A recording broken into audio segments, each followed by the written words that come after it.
Good morning, Laurel students. Today is Thursday, I think it's the 26th actually, March 26th, and this is Read Aloud number 5. I'm just fixing my date there.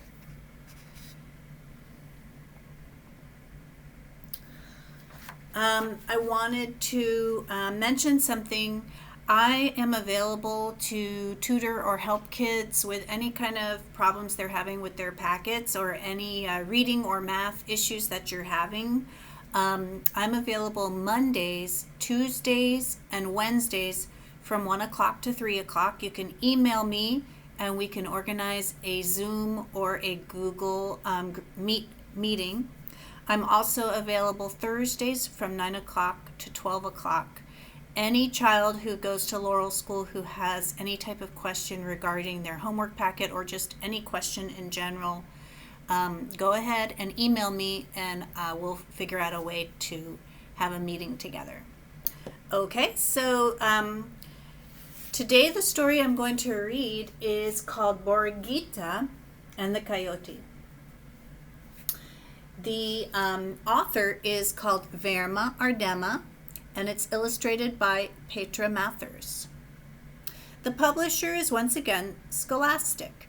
And if you are 4th or 5th grade, or even maybe you're older, you're a brother or sister of a student who went to Laurel, you'll know that in 4th grade we read a story similar to this, although it's not about a lamb and a coyote, it's about a rabbit and a coyote.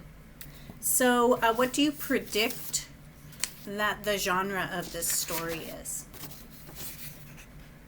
I predict the genre is, I'm just going to show you the cover.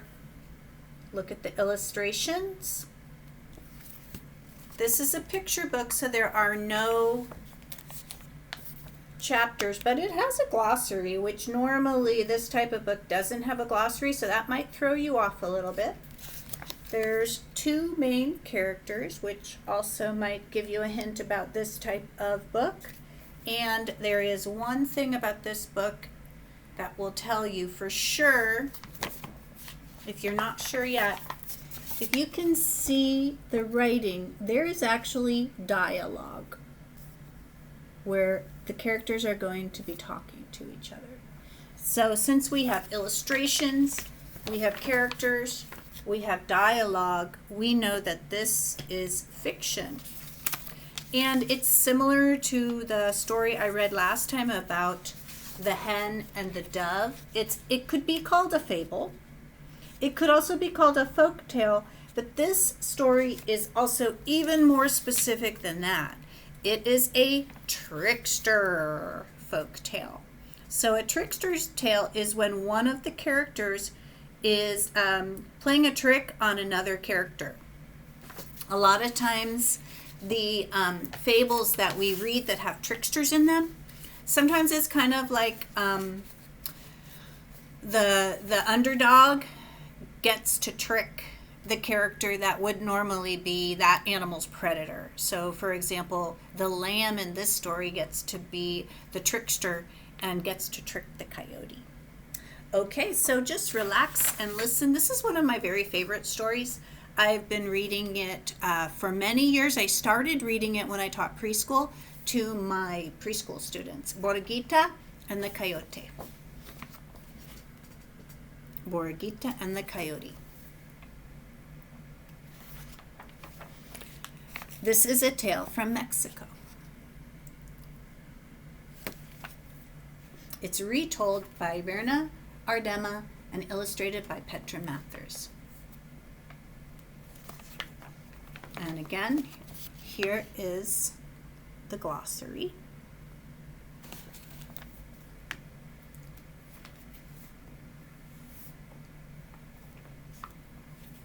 And I'm going to show you the first picture. And while I let you look at the picture, I'm going to be reading the words in the background. Grrr, the coyote growled. Borreguita, I am going to eat you. Borreguita bleated. Bah, bah, oh, Senor Coyote, I would not fill you up. I am as thin as a bean pod. When I have eaten all this clover, I shall be fat. You may eat me then. Coyote looked at the skinny little lamb and the wide clover field. Está bien, that is good, he said. When you are fat, I shall come back.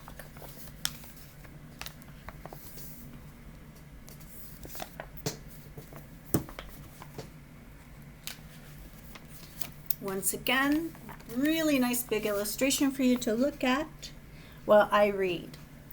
After many days, the coyote returned. He found the lamb grazing in a meadow. He growled, "Grrr, Borreguita, you are as plump as a tumbleweed. I'm going to eat you now." Borreguita bleated, "Bah, bah, Senor Coyote, I know something that tastes ever so much better than lamb." "What?"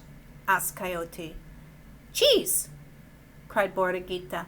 "My master keeps a round of cheese on his table. He eats it on his tacos." The coyote had never heard of cheese, and he was curious about it. "How can I get some of this cheese?" he asked. Borreguita said, "There is a pond at the end of the pasture. Tonight, when the moon is high, meet me there, and I will show you how to eat a cheese." "Está bien," said Coyote. "I will be there." We'll see if Lamb is setting up her trick for Coyote.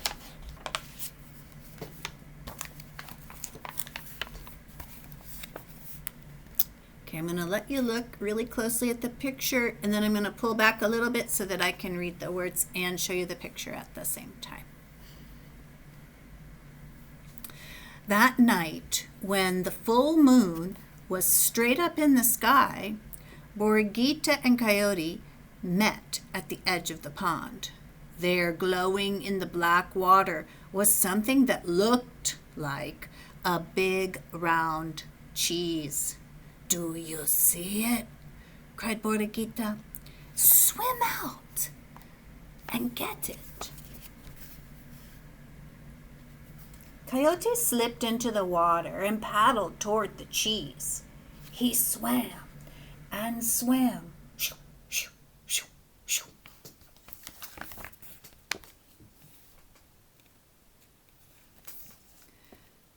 But the cheese stayed just so far ahead. Finally, he opened his mouth and lunged. Whoosh! The image shattered in the splash. Pond water rushed into Coyote's mouth. Coughing and sputtering, he turned and headed for the shore.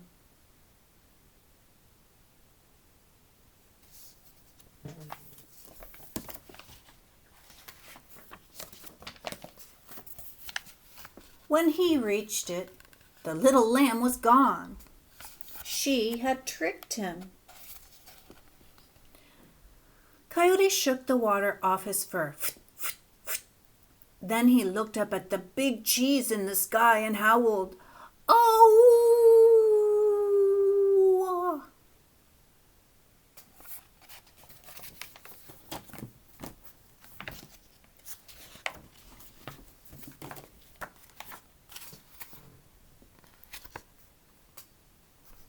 At dawn the next day, Borreguita went to graze near a small overhanging ledge of rock on the side of a mountain. She knew that the coyote would be coming after her, and she had a plan. As the sun rose over the mountain, Borreguita saw the coyote coming. He was sniffing along with his nose on some trail. She crawled under the ledge and lay on her back, bracing her feet against the top. So this is Borreguita way up here, and Coyote is way down there. She's getting ready for her second trick. Or maybe her third trick, because her first one was when she said she's too skinny. Her second one was when she told him to eat the cheese. So this is her third trick.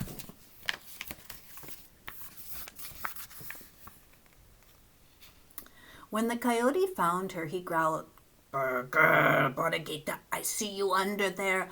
I'm going to pull you out and eat you." Borreguita bleated. Bah, bah, Senor Coyote, you can't eat me now. I have to hold up this mountain. If I let go, it will come tumbling down. The coyote looked at the mountain. He saw that the lamb was holding it up.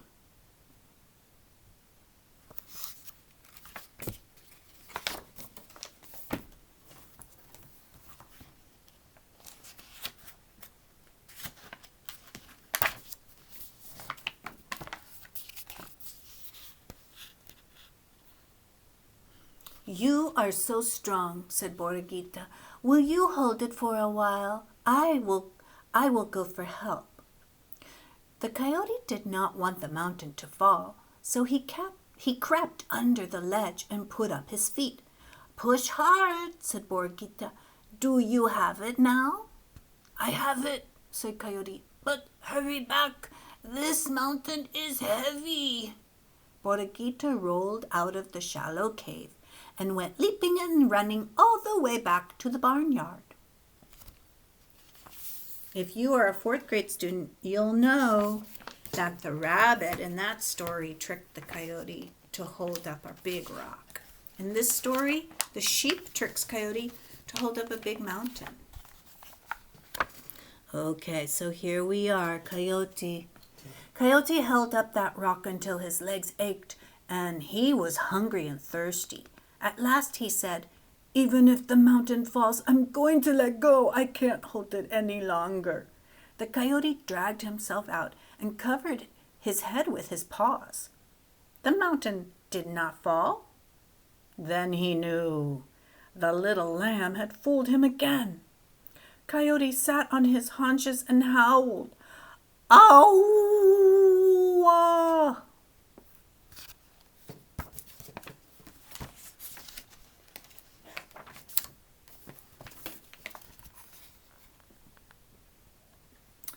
Early the next morning, the coyote hid himself in a thicket in the lamb's pasture. When she drew near, he sprang out with a woof, and he said, Borreguita, you will not escape this time. I'm going to eat you now. Borreguita bleated, Bah, bah, Senor Coyote, I know I deserve to die, but grant me one kindness. Swallow me whole, so that I won't have to suffer the biting and the chewing. Why should I make you comfortable while I eat you? Demanded the coyote. Anyway, I couldn't swallow you all in one piece, even if I wanted to. Oh, yes, you could, cried Borreguita. Your mouth is so big, you could swallow a cougar. Open it wide, and I will run and dive right in. I think now we know enough about Lamb to realize she's got some kind of trick up her sleeve. Okay, so I'm going to show you this side of the picture with Coyote's mouth wide open. And then this side of the picture with Borreguita. Now I'll pull the book back a little bit. I know it's hard to see. I'm going to read this page out loud from here. Coyote opened his mouth wide and braced his feet. Borreguita backed away. Then she put her head down and charged. Bam! She struck the inside of Coyote's mouth so hard she sent him rolling. Ow, ow, ow! Howled the coyote as he picked himself up and ran away. His mouth felt like one big toothache.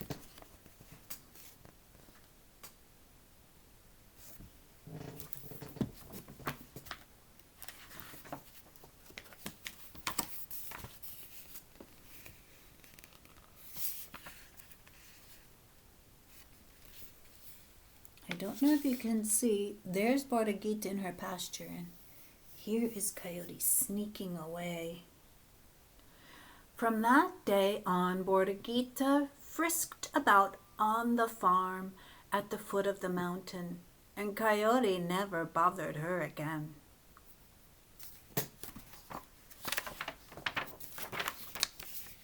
The end. So this is our trickster tale of the day. I have another trickster tale. I don't know if I'll read it to you tomorrow or next week. It's called Dr. DeSoto, about a mouse who is a dentist, and he has a wolf patient who needs some help. Or maybe it's a fox. This morning I was on my walk and I saw a fox scurry across the street. At first I thought it was a cat, but it had a really big bushy tail, so I found out it was a fox. I hope you guys are enjoying the read alouds. Keep watching. Your teachers have Google Classrooms now, or Classroom Dojo, and they have put some information on there about my office hours. And email us. We are here for you guys if you need anything. Tomorrow I am going to be over at Laurel, and I'm going to wave to kids who come and pick up their lunch. Tomorrow, Friday, I'll be there at 11:30. Okay? Take care, everybody. We will get through this distance learning. Hang in there and keep reading. Bye-bye.